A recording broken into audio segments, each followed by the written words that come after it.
ఒక special drive కూడా women and child welfare at the same time education department, home department కలిపి ఒక special drive కూడా ఏర్పాటు చేసుకుంటున్నాం.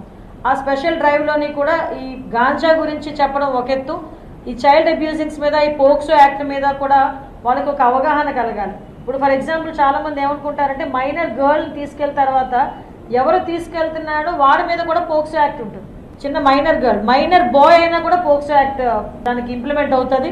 ఇలాంటి విషయాలు కానీ మ్యాక్సిమం ఎక్కడెక్కడ ప్రాబ్లమాటిక్ సెంటర్స్ ఉన్నాయి, ఈవ్ టీజింగ్ని మనం అరికట్టడానికి కానీ వీటన్నిటి మీద కూడా పక్కా ప్రణాళికతో ముందుకెళ్ళడానికి సిద్ధపడ్డాం. దీనిలో భాగంగానే ఏఎస్ఆర్ జిల్లా కూడా నేను ఏదో ఒక రోజు కంపల్సరీ విజిట్ చేస్తా. అక్కడ ఎక్కడైతే ఈ గాంజా ఎక్కువగా ప్లాంటేషన్స్ ఉంటాయో అటువంటి ఏరియాస్లో వెళ్ళి ఆ గిరిజన ఫ్యామిలీస్తో నేను ట్రైబల్ వెల్ఫేర్ మినిస్టర్ మేమందరం కలిసి వెళ్ళి ఒక గ్రూప్ ఆఫ్ పీపుల్ వెళ్ళి వాళ్ళకి అవేర్నెస్ క్రియేట్ చేయడానికి కూడా మేమందరం కూడా సిద్ధపడుతున్నామండి.